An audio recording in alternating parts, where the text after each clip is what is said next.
ॐ सहनाववतु सहनौ भुनक्तु सह वीर्यं करवावहै तेजस्विनावधीतमस्तु मा विद्विषावहै।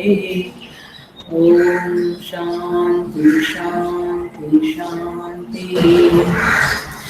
समस्तजनकल्याणे निरतं करुणामयं नमामि चिन्मयं देवं सद्गुरुं ब्रह्मविद्वरम्।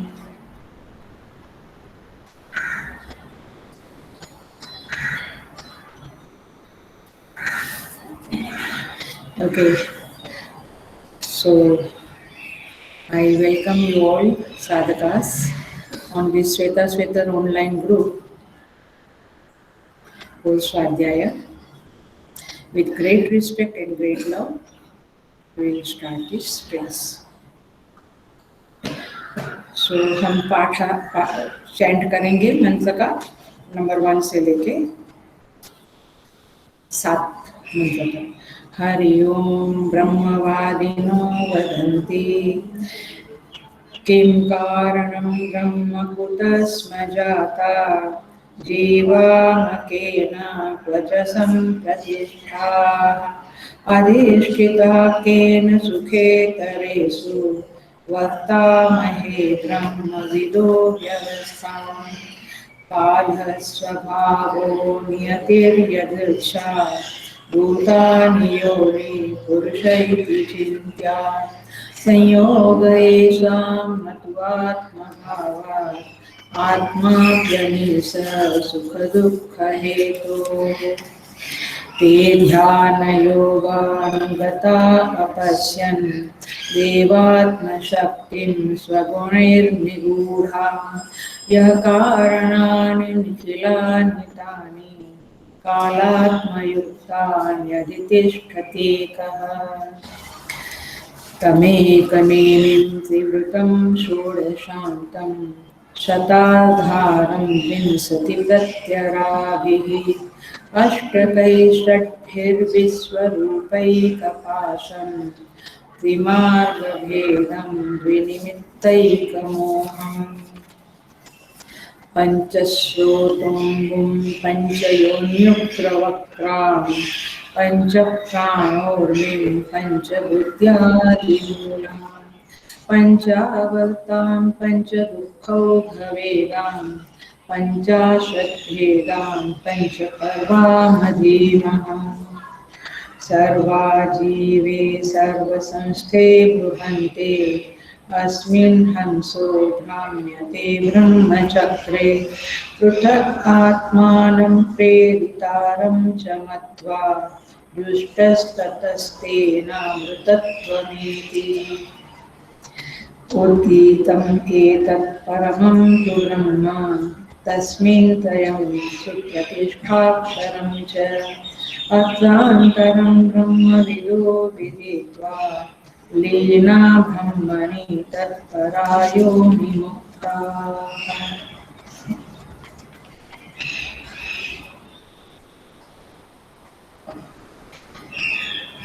So we start 7th मंत्र, 7वां मंत्र हम शुरू कर रहे हैं। उद्गीतम एतत, संधि देखना आप लोग, बुक हाथ में जरूर रखना। परमं तु ब्रह्म तस्मिन् त्रयं सुप्रतिष्ठा अक्षरं च अत्र अंतरं ब्रह्मविदो विदित्वा लीना ब्रह्मणि तत्परा योनि मुक्ताः। कहते हैं यहाँ पे ऋषि लोग, एतत उद्गीतम्, यह वेद वर्णित परब्रह्म ही सुप्रतिष्ठा माने सर्वश्रेष्ठ आश्रय है और अविनाशी है। अक्षर माने अविनाशी है। यह वेद वर्णित परब्रह्म ही सर्वश्रेष्ठ आश्रय है जगत का और अविनाशी है। तस्मिन् त्रयम्, उसमें तीनों लोग स्थित है। उस ब्रह्म में, परब्रह्म में तीनों लोग स्थित है। अत्र अंतरम ब्रह्मविदो विदित्वा, ब्रह्मविद माने वेद के तत्व को जानने वाले लोग, महापुरुष।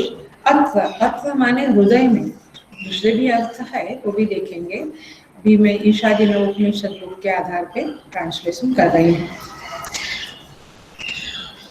अत्र माने यहाँ हृदय में, अंतरम, अंतरम अंतर्यामी रूप से स्थित उस ब्रह्म को, विदित्वा, विदित्वा माने जानकर, तत्पराः उसी के परायण होकर, लीना ब्रह्मणि ब्रह्म में, उस पर ब्रह्म में लीन होकर, योनि मुक्ताः सदा के लिए जन्म मृत्यु से मुक्त हो जाते हैं। कौन? ब्रह्मविद लोग। तो ब्रह्मविदाः योनि मुक्ताः, ये मुख्य वाक्य हुआ है। कैसे? तत्पराः लीना ब्रह्मणि, ये तत्पर हुए हैं और ब्रह्म में लीन हुए हैं। कौन से ब्रह्म में, किस ब्रह्म में लीन हुए हैं? तो देखो कैसे कहते हैं कि वह जो वेद वर्णित ब्रह्म है, वेद में जिस ब्रह्म का गान किया है और जो सबकी तीनों लोक की प्रतिष्ठा रूप है, अविनाशी है, उस पर ब्रह्म को जानकर, विदित्वा ब्रह्मविदो योनिमुक्ताः, कैसे? विदित्वा जानकर। कैसे जानकर? पहले वो तत्पर हुए, फिर लीन हुए ब्रह्म में, और फिर ब्रह्म को जान लिया उन्होंने। कैसे ब्रह्म को जान लिया? तो कहते हैं परम ब्रह्म को जान लिया। परम ब्रह्म को जान लिया। वो परम ब्रह्म कौन है? तो बोला जिसका वेद में वर्णन किया गया है, गाया गया है वेदों ने, जिसका महिमा, जिसमें तीनों लोग सुप्रतिष्ठित है और जो अविनाशी है। पकड़ में आ रहा है? मंत्र का सार पकड़ में आ रहा है। कौन योनि मुक्त बनता है? जो ब्रह्मविद लोग योनि मुक्त बनते हैं, जन्म मरण से के चक्कर से छूटते हैं। कैसे छूटते हैं? लीन होकर ब्रह्म में, तत्पर होकर, और फिर ब्रह्म को जानकर छूट जाते हैं। कौन सा ब्रह्म? कैसे ब्रह्म को जानकर? तो बोलते हैं उद्गीतम, जिसका वर्णन वेदों में किया है, जिसमें सभी कुछ सुप्रतिष्ठिता, सारे लोग प्रतिष्ठित है और जो अविनाशी है, ऐसे ब्रह्म को जानकर सदा के लिए जन्म मृत्यु से छूट जाते हैं। तो इस तरह से यहाँ पे कहते हैं। अब हम देखते हैं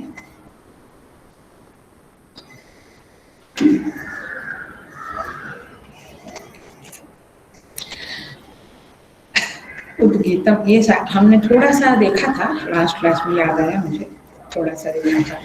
हाँ, आज अभी हम देखते हैं और थोड़ा सा।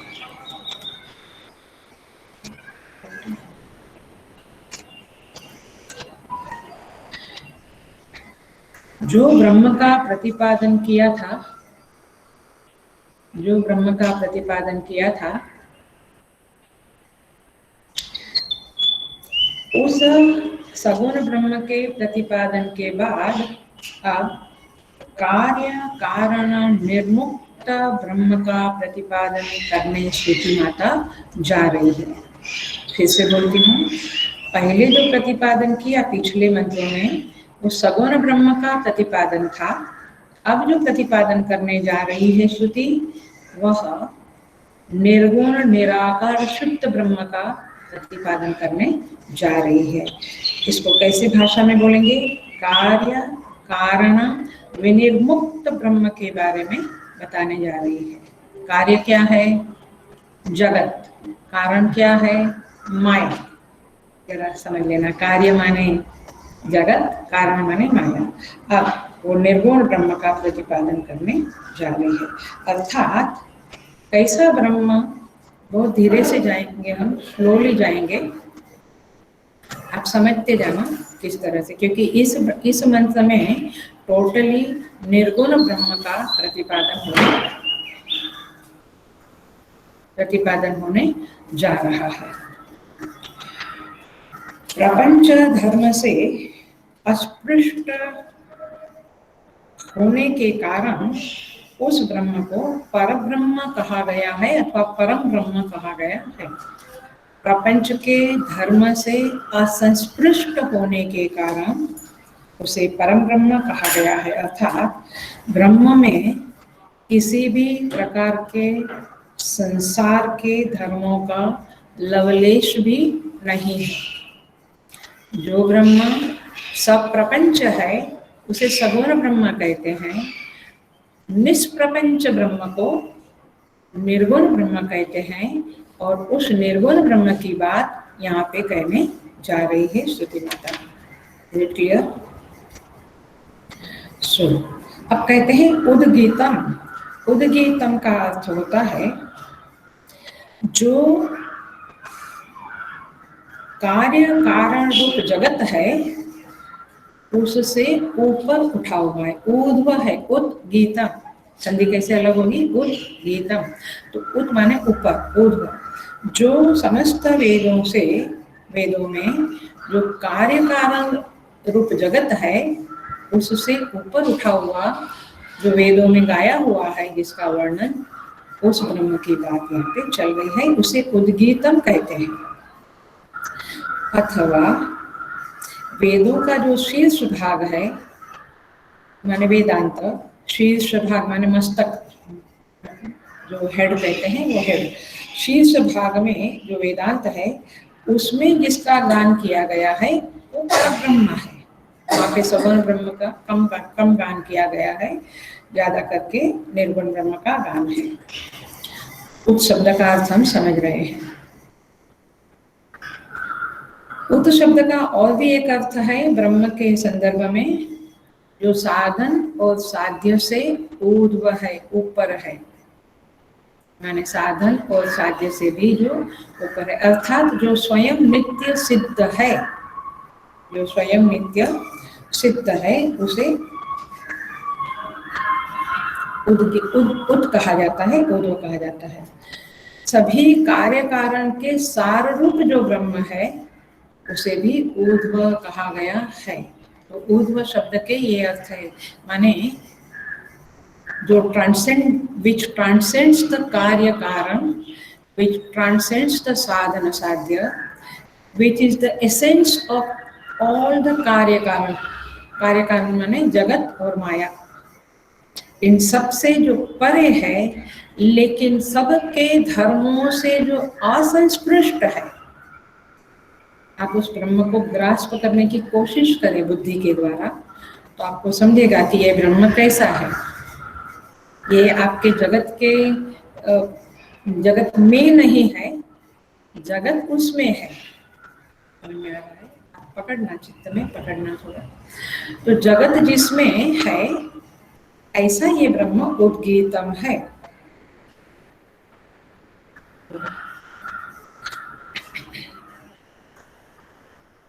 आगे कहते हैं उद्गीतम एतत् परमं तु ब्रह्म तस्मिन् त्वयं सुप्रतिष्ठा अक्षरम च। तस्मिन्, तस्मिन् माने उसमें, त्वयं, त्वयं माने तीनों लोक है। तो किसमें तीनों लोक स्थित है? तस्मिन् त्वयं, उसमें तीनों लोक ठीक है।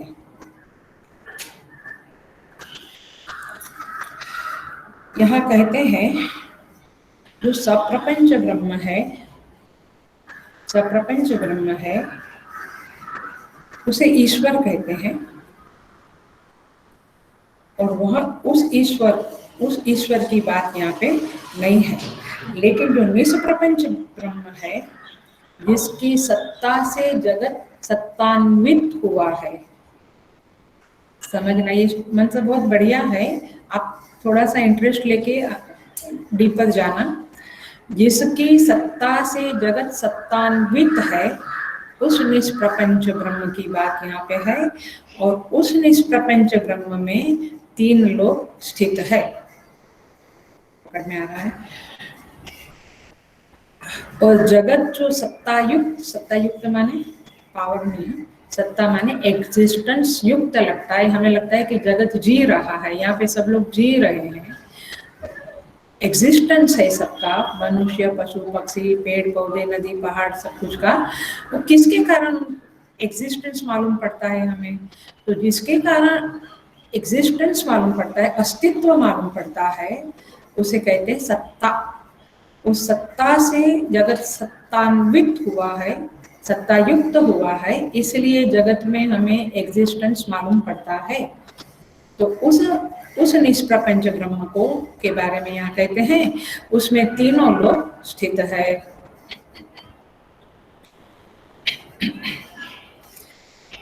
तो सप्रपंच जगत, सप्रपंच ब्रह्म जो है जिसे ईश्वर कहते हैं, वो क्या करता है?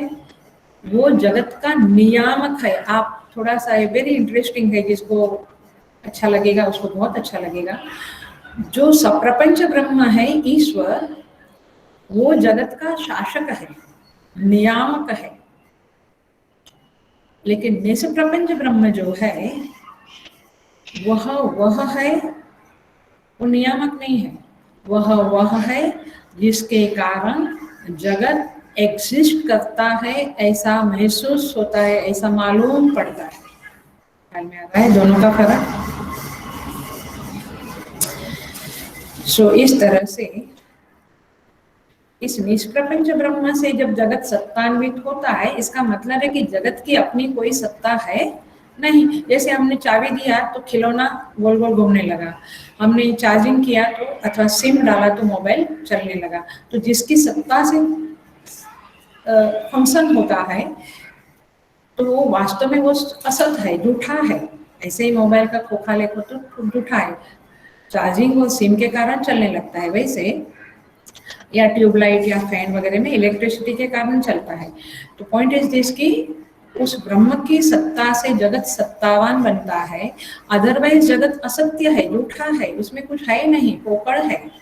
सो जगत की असत्यता तो है ही, लेकिन ब्रह्म के कारण वो सत्ता वाला लगता है। इस तरह से प्रपंच की सिद्धि, बहुत सोच के बहुत ध्यान से सुनना, प्लीज बी वेरी अटेंटिव। आपको बहुत बड़ी क्लैरिटी मिलेगी कि हम सगुण ब्रह्मा निर्गुण ब्रह्मा बोलते रहते हैं, थोड़ी क्लैरिटी मिलेगी आपको।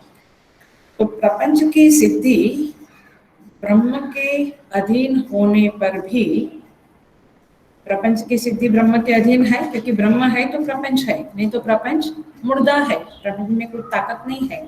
तो प्रपंच की सिद्धि तो ब्रह्म के कारण है, ब्रह्म के अधीन है, लेकिन फिर भी ब्रह्म स्वयं निष्प्रपंच है। आ रहा है? So beautiful. ये वाक्य रचना भी देखिएगा आप और चिंतन के लिए काम लगेगी। तो प्रपंच की सिद्धि ब्रह्म के अधीन होने पर भी स्वयं ब्रह्म की अपनी निष्प्रपंचता सिद्ध ही है। वो निष्प्रपंच ही ब्रह्म है। तस्मीन शब्द की व्याख्या चल रही है। If you are not very much aware, आप पकड़ लेना फिर से बात को।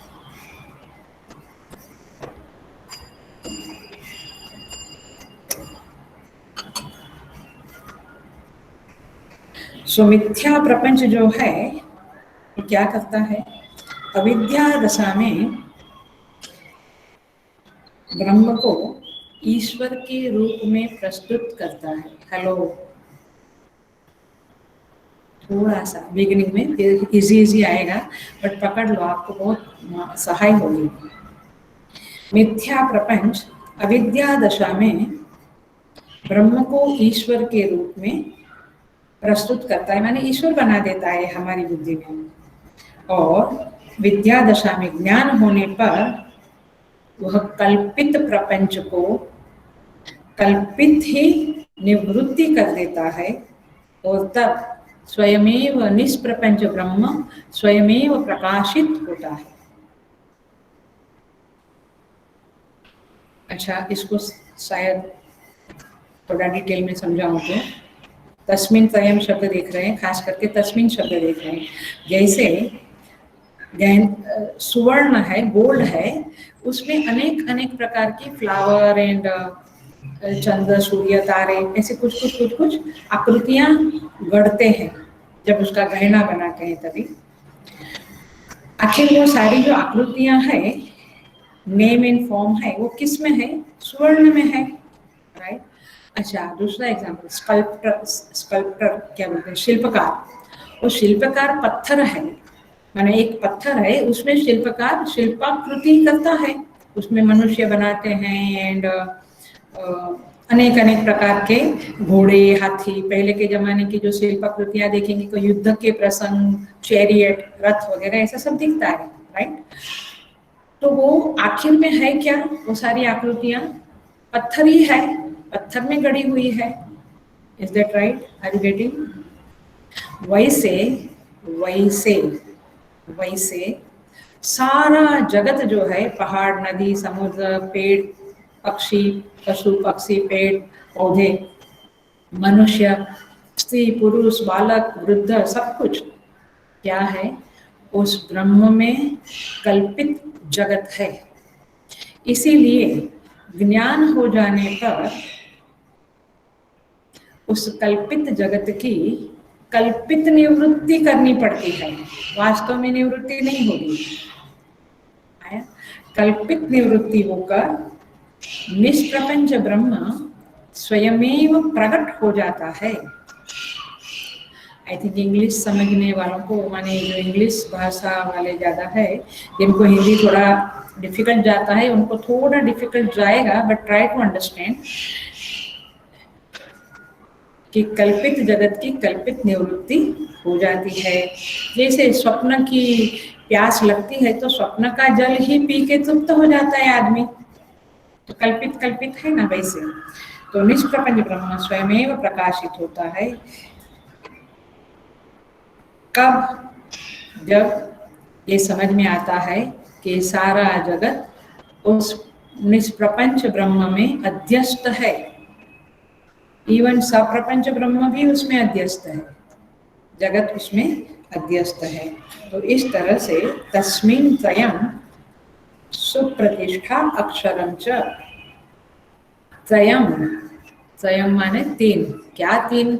सब कुछ तीन ले सकते हैं हम, जागृत, स्वप्न, सुषुप्ति अवस्था, विश्व, तेजस, प्राज्ञ, इंडिविजुअल, विराट, हिरण्यगर्भ, ईश्वर,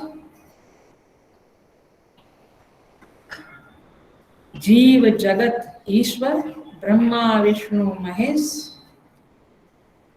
जन्म स्थिति नाश, सत्व रज तम भूर्भुवः सुवः। आप जो भी त्रिपुटी है, ज्ञाता, ज्ञान, ज्ञेय, भोक्ता, भोग, भोग्य, आप जो भी है त्रिपुटियां, त्रिपुटी ही जगत है फाइनली। ये त्रिपुटी, जीव जगत और ईश्वर की त्रिपुटी, तस्मिन् त्रयम्, ये त्रयम्, त्रयम् माने ये तीन, उस तस्मिन्, तस्मिन् माने उस निष्प्रपंच ब्रह्म में अध्यस्त है।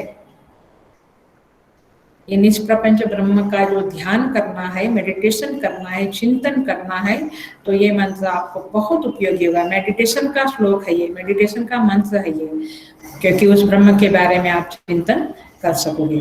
तो तस्मिन् शब्द का यही अर्थ है, तीनों वेद भी उसमें प्रतिष्ठित है। तो ये सब कुछ अविद्या के कारण महसूस होता है, मालूम पड़ता है, सत्य लगता है, लेकिन ये तीनों क्या है? सुपर इम्पोजिशन है, कल्पना है ब्रह्म के ऊपर, निष्प्रपंच ब्रह्म के ऊपर। तस्मिन् त्रयम्, आगे बढ़ते हैं, सुप्रतिष्ठा। अब है तो पोकड़ माने फ्रिजाइल है, झूठ है, असत्य है ये जगत, लेकिन फिर भी सुप्रतिष्ठित है। जैसे रज्जु में सर्पदेव, सर्प महात्मा सुप्रतिष्ठित है, किसके लिए? अज्ञानी के लिए। उसको तो सर्प ही सर्प दिखता है, ठीक है, बट वास्तव में क्या है? वह रज्जु है, लेकिन दिखता क्या है? सर्प। वैसे ही जगत वास्तव में क्या है? ब्रह्मा, लेकिन दिखता है जगत। आई नो ये लैंग्वेज भारी है, आप लोगों को आंसर देने को डिफिकल्ट जा रहा है, बट मैं डिप्रेशन में नहीं जाऊंगी। बरसों की यही तपस्या है मेरी कि डिप्रेशन में नहीं जाती हूँ। आपको आवे ना आवे, आज नहीं तो कल आएगा। See, I am missing so much, Rajashri. I am missing so much this communication. क्या बोलते हैं ये हम लोगों का जो क्लास में होता था क्या बोलते हैं उसको, इंटरेक्शन. एनीवे, ठीक है. सो जिस प्रकार रज्जु में सर्प सुप्रतिष्ठित है, रज्जु में सर्प की सुप्रतिष्ठा है, वैसे ब्रह्म में, निष्प्रपंच ब्रह्म में जगत की सुप्रतिष्ठा है.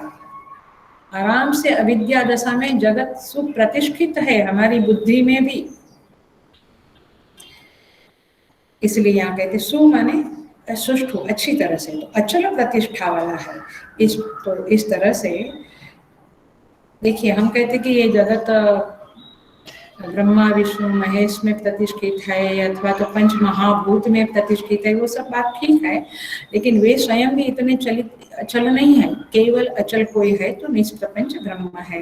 तो इस निष्प्रपंच ब्रह्म में यह अचल प्रतिष्ठा वाला जगत सुप्रतिष्ठित है, और ऐसा ये निष्प्रपंच ब्रह्म है. ये निष्प्रपंच ब्रह्म का वर्णन चल रहा है, महिमा चल रही है.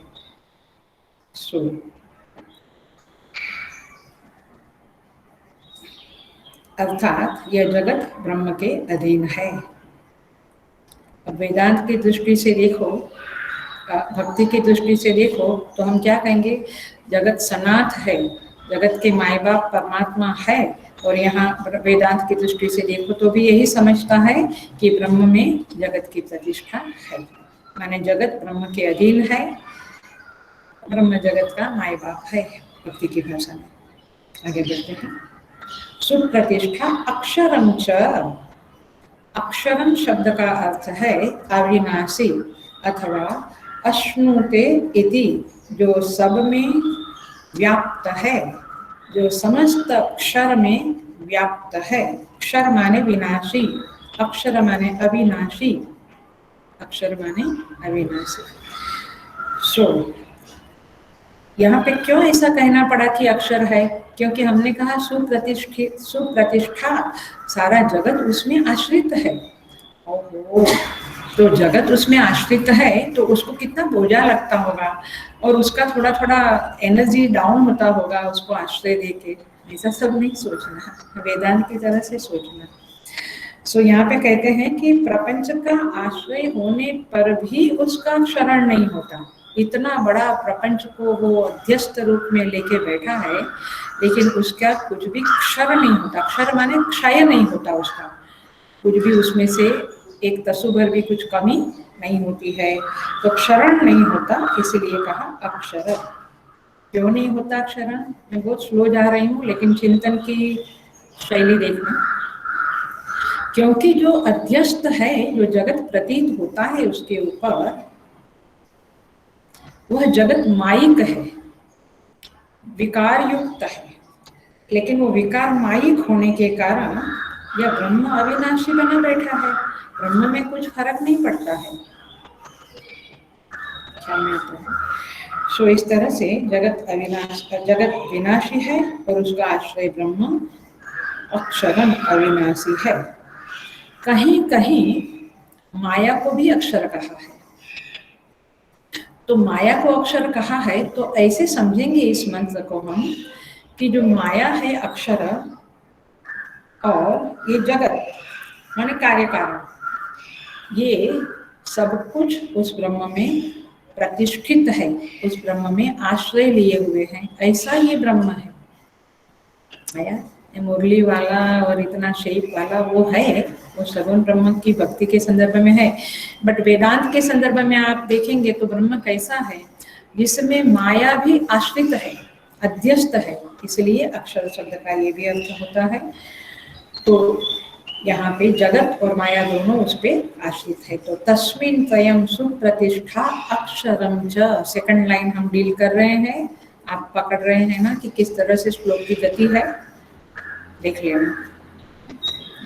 आगे कहते हैं तत्पराः. हमने ये तत्परा शब्द को देखा है पिछले क्लास में. तत्परा शब्द में हमने इस तरह से समझा है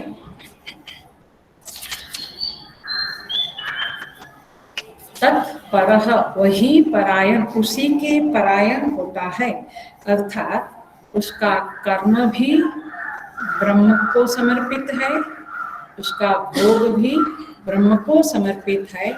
इसका डिटेल में थोड़ा डीपर में जाएंगे तो उसकी चित्तवृत्ति ब्रह्म को समर्पित है, चित्तवृत्ति सदा ब्रह्म के परायण है। भैया मान लो किचन परायण होती है, रात दिन किचन किचन किचन, वो खेल वो क्रिकेट वाले क्रिकेट परायण, ऐसे अपने अपने परायण होते हैं। तो इस तरह से ये ब्रह्म परायण होता है, ये जो है वो ब्रह्म परायण है। इसको मैंने ऐसे कहा था कि चित्तवृत्ति जब इतनी डीप चली गई है ब्रह्म में कि उसको केवल अंतःकरण नहीं दिखता है, लेकिन अंतर्यामी भी मालूम पड़ता है, महसूस होता है, उसका कनेक्शन उस अंतर्यामी के साथ हो जाता है। इसको कहेंगे तत्पराः। अंदर बैठा हुआ देव जो है, आत्मदेव है, उसके साथ वो सदा उसके साथ जुड़ा हुआ रहता है, उसकी चित्तवृत्ति जुड़ी हुई रहती है, उसको कहेंगे तत्पर।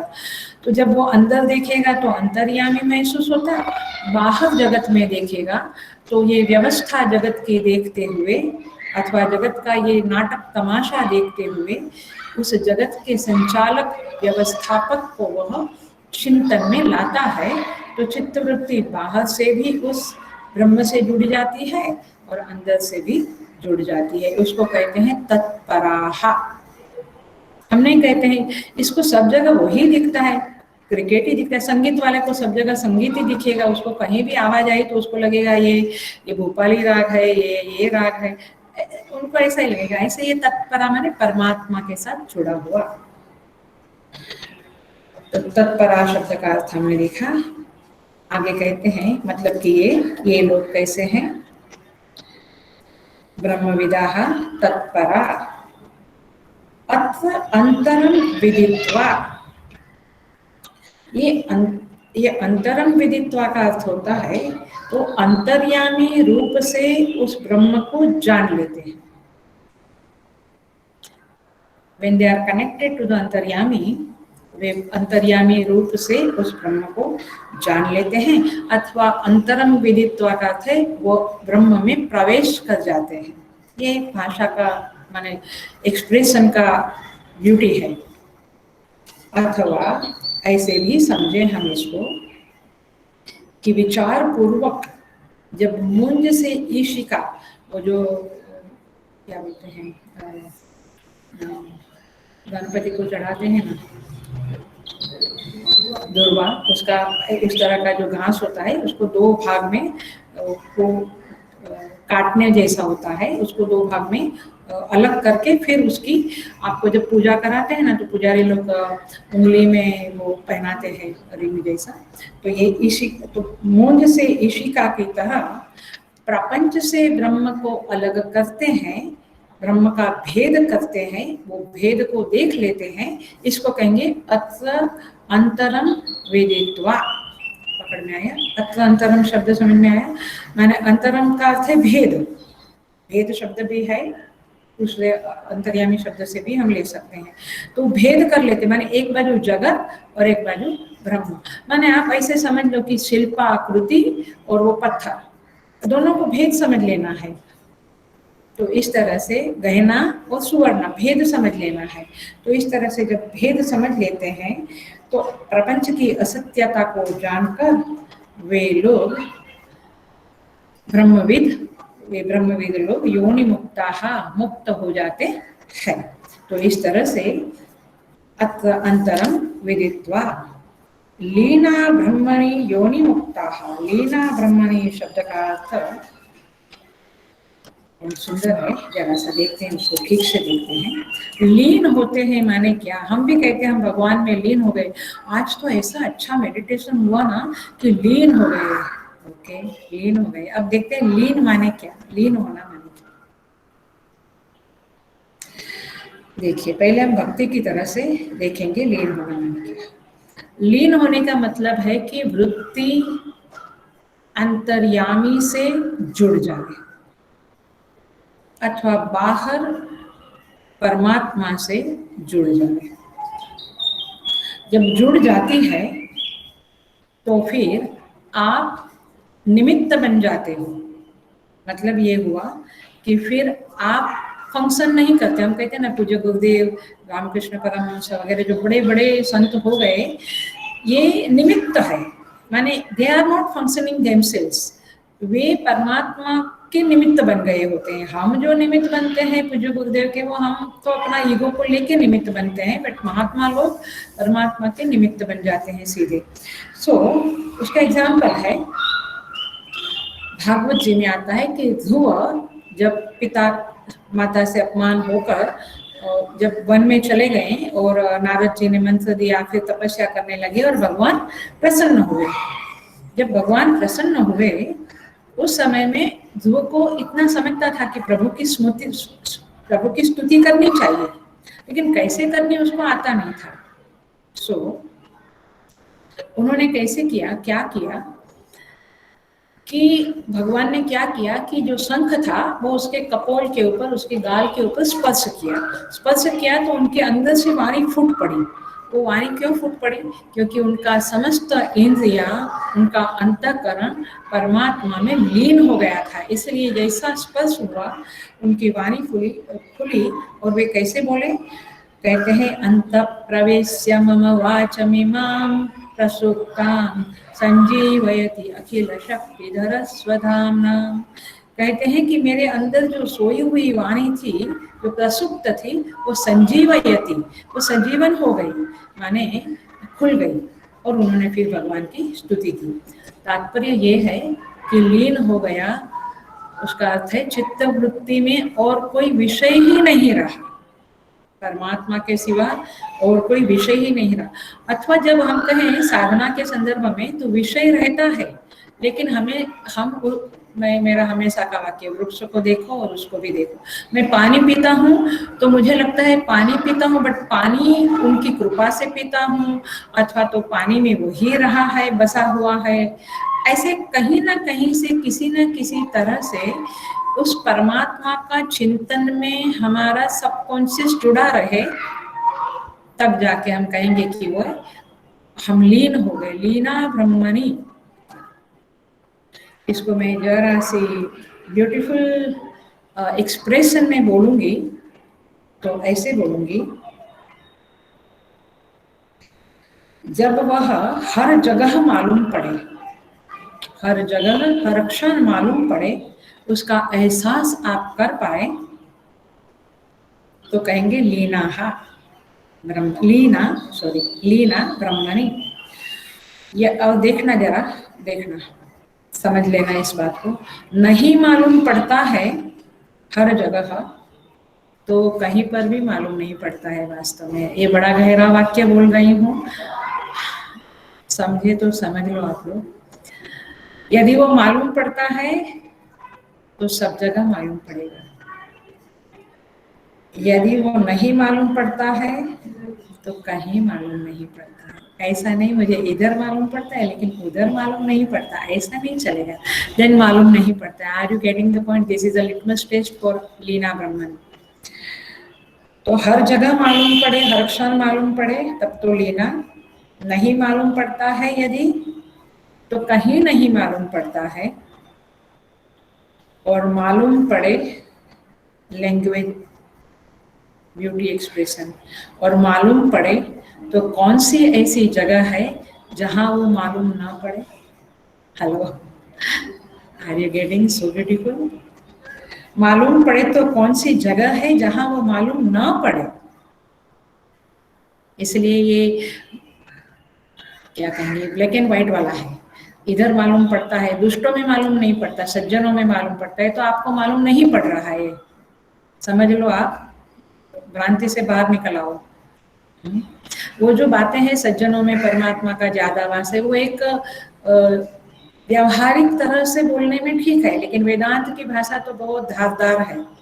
इसलिए मालूम पड़े तो सब जगह मालूम पड़ता है, नहीं तो कहीं पर भी मालूम नहीं पड़ता। इसीलिए रामचरितमानस में जो भगवान राम जब वाल्मीकि जी से पूछते हैं कि मैं कहाँ रहूं, मुझे जगह बताओ, तो वाल्मीकि जी कहते हैं कि ऐसी कौन सी जगह है प्रभु जहां आप नहीं हो। सो इसका मतलब क्या हुआ, वाल्मीकि जी को पता है कि परमात्मा है तो सर्वत्र है, नहीं दिखता है तो कहीं भी नहीं दिखता है। सो ये हुआ भक्ति के संदर्भ में आपका लीना ब्रह्मणि शब्द का अर्थ। थोड़ा सा जाएंगे वेदांत की दृष्टि से इस शब्द को समझेंगे।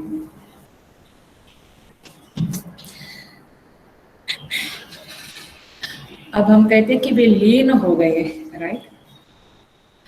लीन हो गए माने एक रूपता आई, एक दोनों में एकता ऐक्य मालूम पड़ा। लेकिन ये सब अविद्या काल की बात है, जीव वास्तव में ब्रह्म ही है, जीव वास्तव में ब्रह्म ही है।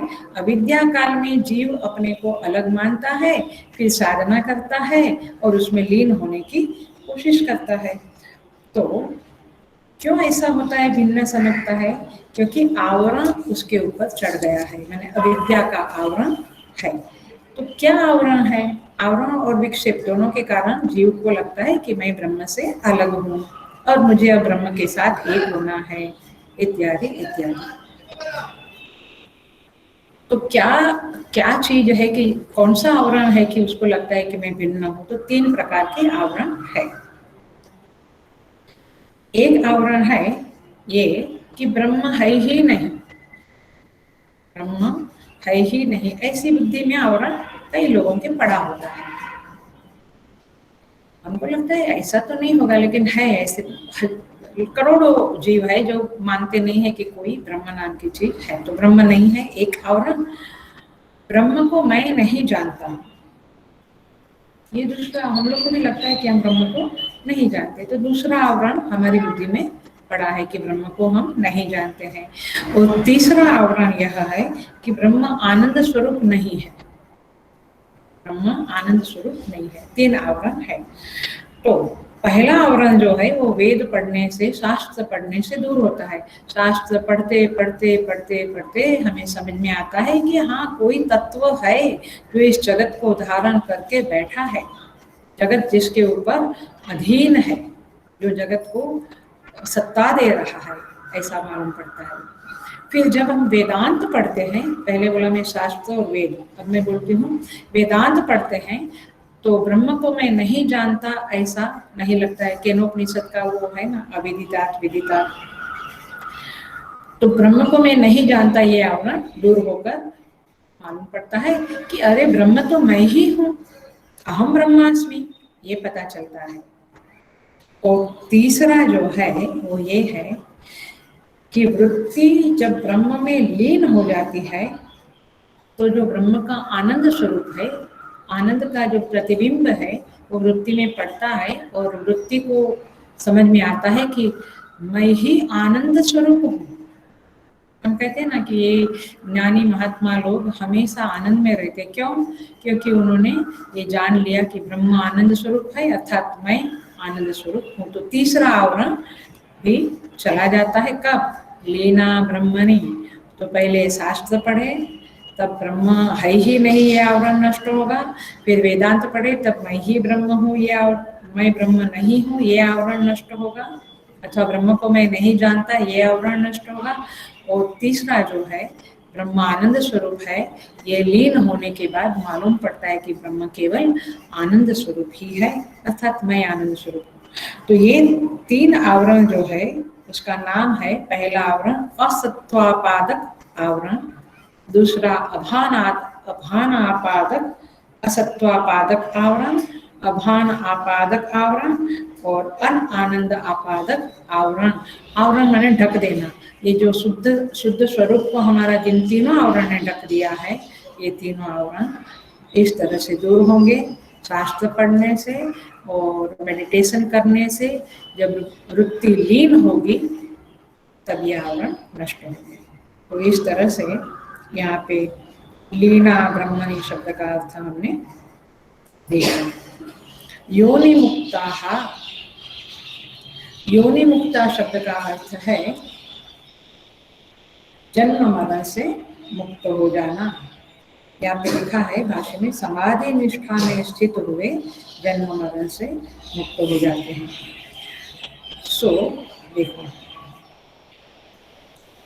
आवरण की निवृत्ति होने पर लीन तो हुआ है जीव, लेकिन संस्कार वशात प्रारब्ध के अनुरोध से उसको जो जगत की प्रतीति होती है उसके प्रति कारण क्या है? अविद्यालेश ही कारण है। माने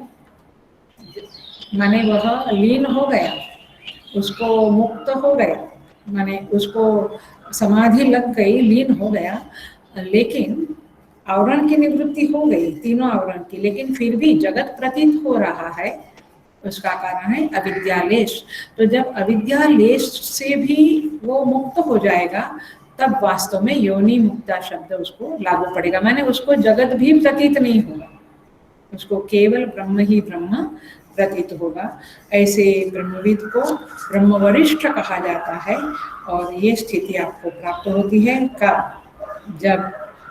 जब आप उस निष्प्रपंच शुद्ध अकल्मश ब्रह्म को जान लेते हो, क्योंकि यहाँ ब्रह्मविद शब्द का अर्थ है सगुण ब्रह्म को जानने वाले लोग। तो सगुण ब्रह्म को तो जाना, बट अब वे कहते हैं कि निष्प्रपंच ब्रह्म को भी जो लोग जान लेते हैं वे लोग जन्म मरण के चक्कर से छूट जाते हैं। उसी को भगवान श्री कृष्ण गीता में कहते हैं, मामेव ये प्रपद्यन्ते माया में ताम तरन्ति थे। वो भक्ति की भाषा है, वो शरणागति की भाषा है, वहाँ पे इस तरह से एक्सप्रेशन है और ये उपनिषद में इस तरह से एक्सप्रेशन है, लीना ब्रह्मणि योनि मुक्ताः। तो इस तरह से यह मंत्र पूरा होता है। हम आगे के मंत्र में जाते हैं, लेकिन आपको यदि इंटरेस्ट है या आप इंटरेस्ट डेवलप करें ऐसा मैं चाहूँगी, तो आप इस भाष्य में जाएंगे तो यहाँ पे कहते हैं कि वह निष्प्रपंच ब्रह्म कैसा है, उसके बारे में क्या और किसी उपनिषदों में बताया गया है? हाँ, बहुत सारे उपनिषदों में, सारे उपनिषदों में उस निष्प्रपंच ब्रह्म के बारे में बताया है। तो जरा बताओ कौन सा है? तो कहते हैं कि केनोपनिषद है, इसमें कहते हैं विदितात् अधि अविदितात् अधि अन्य देव तद विदितात् अथो अविदितात् अधि। वो विदित से भी परे है, अविदित से भी परे है, अर्थात वो दोनों से, कार्य कारण से विनिर्मुक्त है। तदेव ब्रह्म त्वं विद्धि नेदं यदिदं उपासते। केनोपनिषद में कहते कि वही ब्रह्म है। ये जो इदम करके जो आप ब्रह्म कहते हो, ये प्रभु है, ये प्रभु ने ऐसा किया, तो वो इदम हो गया। इदम माने यह हो गया, यह माने मुझसे, ये ग्लास, ये बुक, ये लैपटॉप, ये मुझसे अलग है, इसको मैं नहीं कहती हूँ, मैं नहीं कहती हूँ। तो इस तरह से इदम करके कहा तो वो ब्रह्म अलग हो गया। तो वो बट जब आप उसको अहम के रूप में जानने लगोगे तब वह निष्प्रपंच ब्रह्म होगा। अस्थूलम, अशब्दम, अस्पर्शम, शब्द रहित है, स्थूल नहीं है, स्पर्श रहित है। स एष नेति नेति थी, मैं भाष्य से ही पढ़ रही हूँ, आप लोग के हाथ में पुस्तक है तो उसमें नजर डालिएगा, मैं इसी में से पढ़ रही हूँ। अच्छा, आपको नहीं समझ में आया कि मैं इसमें से पढ़ रही हूँ?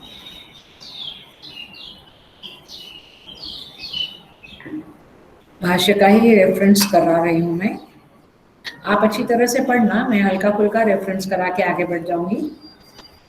कहते स एष नेति नेति इति, वह ब्रह्म यह नहीं, माने यह कारण भी नहीं। दो बार नेति नेति क्यों कहा? क्योंकि यह कारण नहीं है और यह कार्य भी नहीं है, माने यह जगत भी नहीं है और जगत का कारण भी वह नहीं है। माने सगुण ब्रह्म कारण है, लेकिन निर्गुण ब्रह्म, निष्प्रपंच ब्रह्म जगत का कारण रूप से आप उसको डिस्क्राइब नहीं कर सकते हैं। ततो यदुत्तरतरम, वह उससे भी आगे है। अन्यत्र धर्मात्, अन्यत्र अधर्मात्, अन्यत्र स्मात् कृताकृतात्, अन्यत्र भूताच्च भव्याच्च यत् त्वं पश्यसि तत् वद।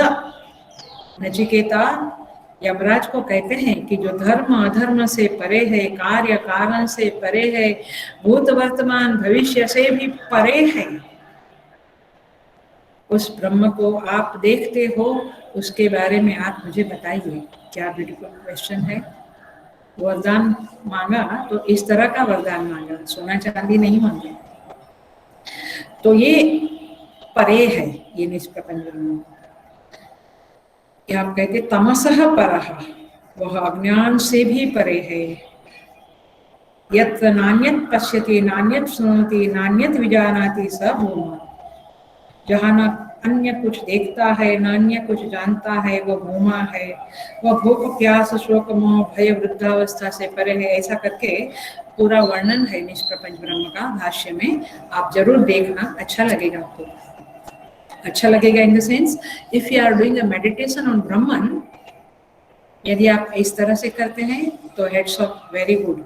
यदि आप कुछ अलग तरह से करते हैं तो जरा रीथिंकिंग करना, सोचना, और भाष्य के साथ, भाष्य के में बताए हुए मार्ग से उसका मेडिटेशन करना, ध्यान करना, चिंतन करना। तो ये बेस्ट मंत्र है मेडिटेशन के लिए। और ये भाष्य का ये जो भाग है वो भी जबरदस्त है निष्प्रपंच ब्रह्म का चिंतन के लिए। तो यहाँ पे कहते हैं कीर्ति एवं आदिषु प्रपंच अस्पृष्टम एव ब्रह्म अवगम्यते इत्यर्थः। ये सारे मंत्रों के द्वारा ब्रह्म प्रपंच से असंग है ऐसा मालूम पड़ता है, ऐसा इसका तात्पर्य है।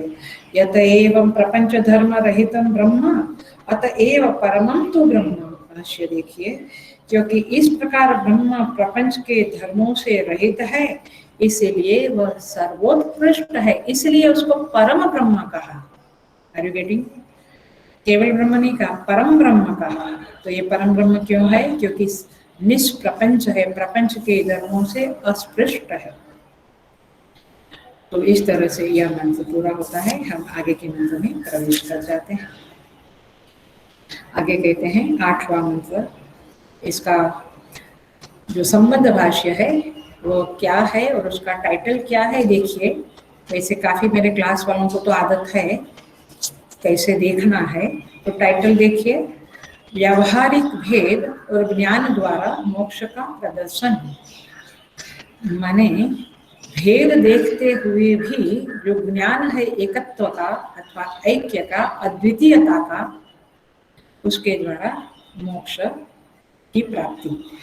तो क्या कहते हैं, परमात्मा को अद्वितीय मानने पर जीव और ईश्वर का विभाग नहीं रहता है।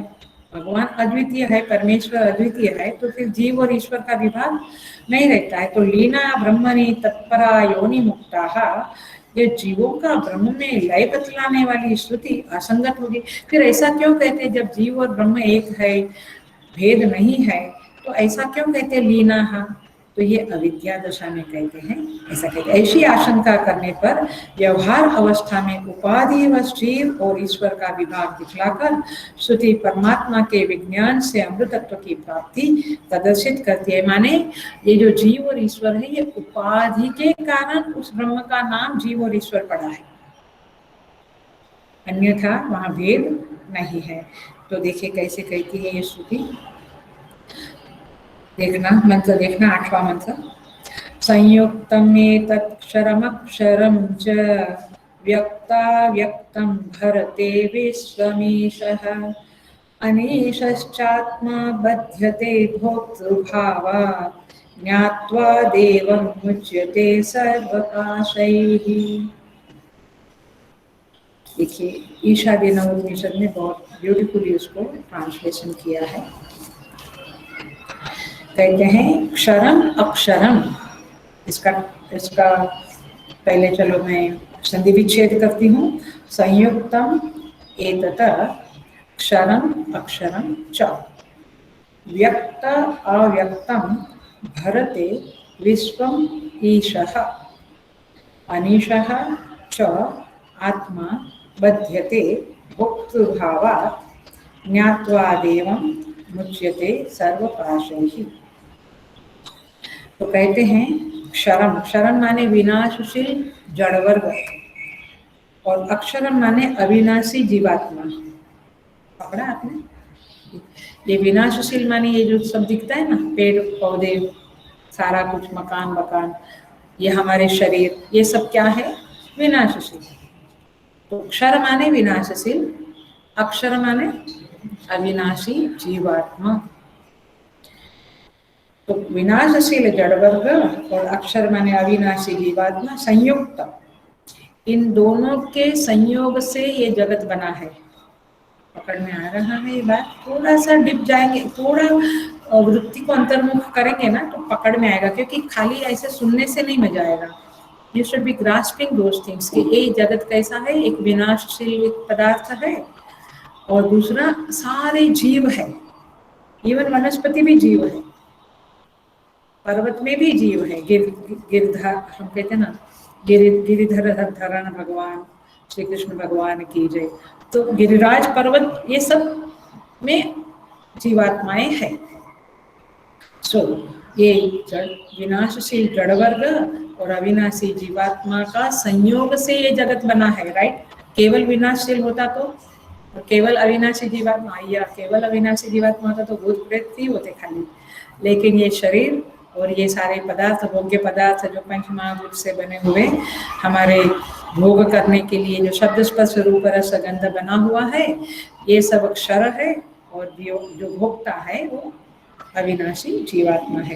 तो इस तरह से इसके संयोग से बने हुए व्यक्ता व्यक्तम, व्यक्त और अव्यक्त जो स्वरूप, इस विश्व ये जो विश्व है उसको ईशः भरते, ईश्वर उसका भरण पोषण करता है, धारण करता है, पोषण करता है।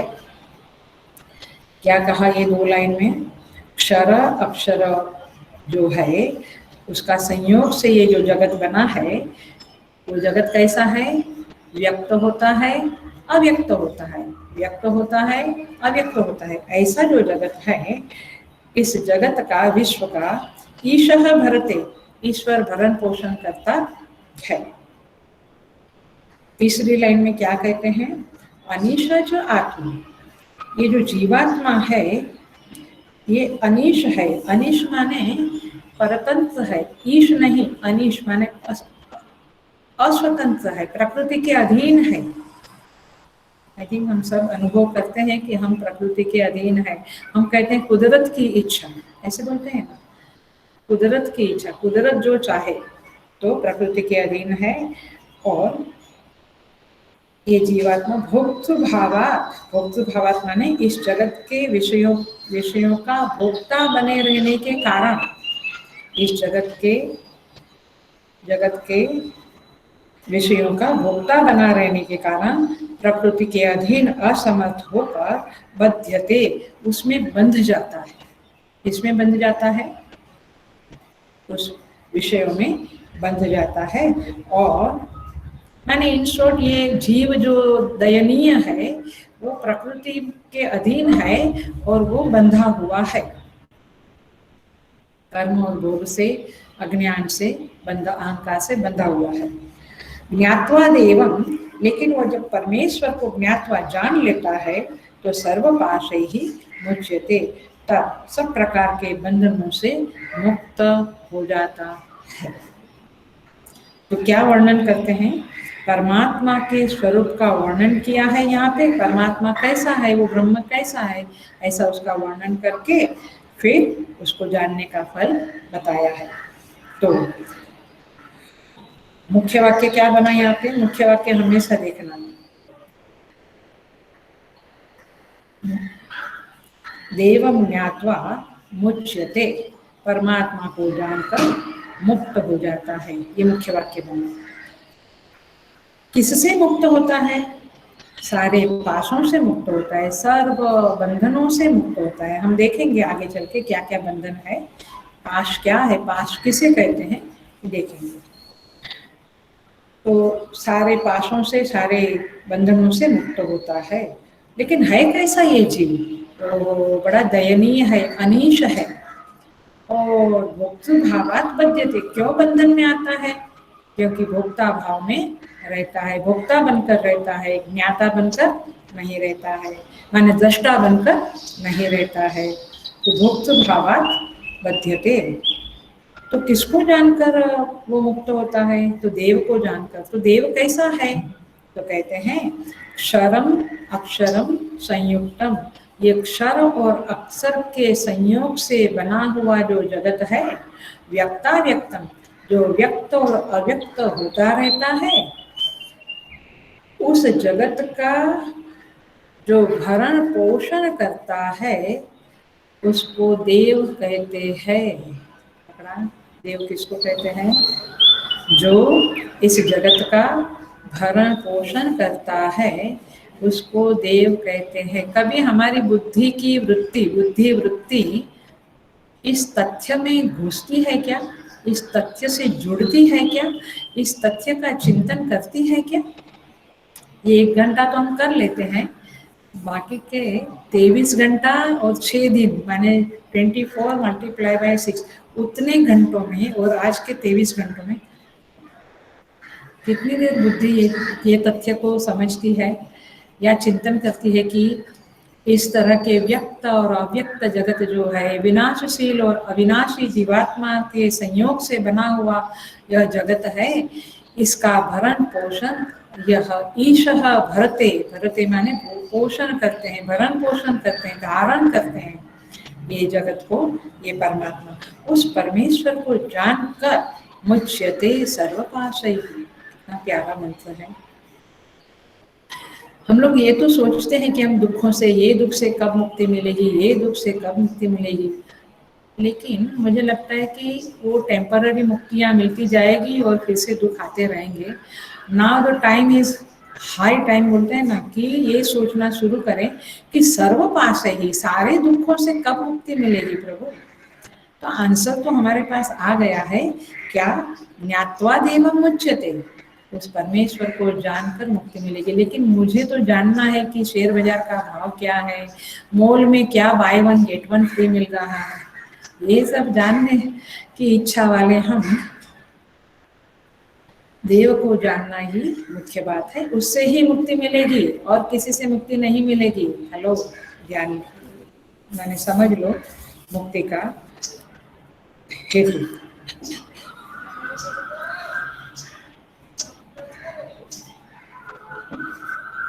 तो अब हम देखते हैं क्षरम अक्षरम संयुक्तम, ये जगत का एक नेचर जितना डील होता है मंत्र को करेंगे 7:15 तक।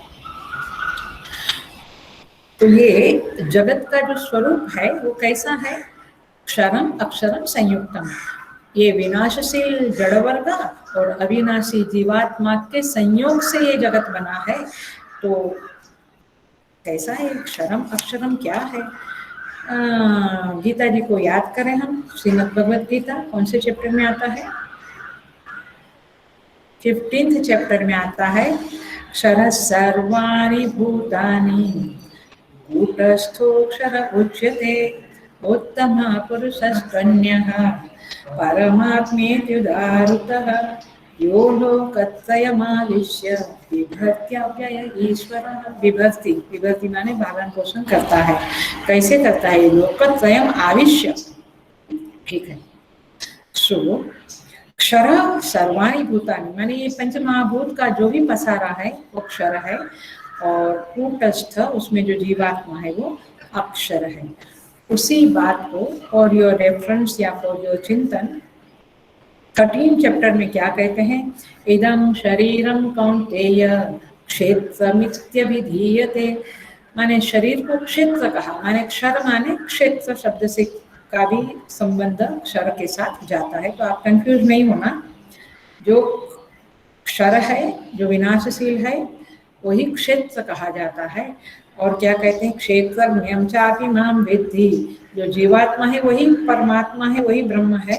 तो इस सेंस में क्षेत्रज्ञं चापि, उस क्षेत्र को जानने वाला जो क्षेत्रज्ञ है वो मुझे जानो, परमात्मा कहते हैं, वो अक्षर है अथवा क्षेत्रज्ञ है, तो वही शब्द है।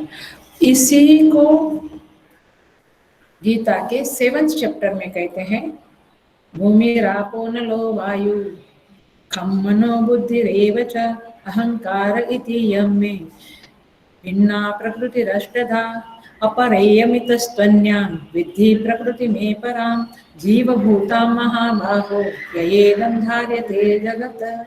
वहाँ पर जो परा प्रकृति कहा है, भूमि, रापो, नलो, वायु माने आकाश, वायु, अग्नि, जल, पृथ्वी, ये सब कुछ जो है वह क्या है, और अहंकार, महत्त्व, ये सब क्या कहा है, परा, अपरा प्रकृति कहा है। और अपरेयमितस्त्वन्यां जीवभूतां महाबाहो, ये जीव है वो परा प्रकृति कहा है। तो परा प्रकृति माने आप इतना दिमाग में डाल दो, परा प्रकृति इज इक्वल टू अक्षरा इज इक्वल टू क्षेत्रज्ञ, और इस तरफ अपरा प्रकृति, क्षर और क्षेत्र, ये सब सेम सिनोनिम्स है, क्या बोलेंगे उसको, सेम अर्थ है, खाली अक्षर माने उसका संदर्भ अलग अलग है, तो इस तरह से कहा है। तो हमारी बात यहाँ पे ये चल रही है कि आप जगत का विजुअलाइजेशन करें कि ये जगत क्या है, तो क्षर अक्षर का मेला है, इस दोनों का जो संयोग है, ऐसा यह जगत है, और ऐसे इस जगत को जो भरण पोषण करता है वो परमात्मा है। ऐसे तो हम बोलते हैं भगवान आप मालिक है, आप हमारा ध्यान रखते हैं वगैरह वगैरह, बट ये वेदांत की भाषा में हम उस ब्रह्म को चित्त में उजागर कर रहे हैं। We are manifesting Brahman in our mind by thinking about his qualities, उस क्वालिटीज को चित्त में रखते हुए हम उस ब्रह्म को चित्त में भर रहे हैं। तो ये है क्षरम अक्षरम। अव्यक्ता व्यक्तम, इस शब्द को भी हम जरा सा देख लेते हैं। व्यक्ता व्यक्तम शब्द का अर्थ है व्यक्त माने मैनिफेस्टेशन, अव्यक्त माने अनमैनिफेस्टेड। तो देखो कैसे कहते हैं,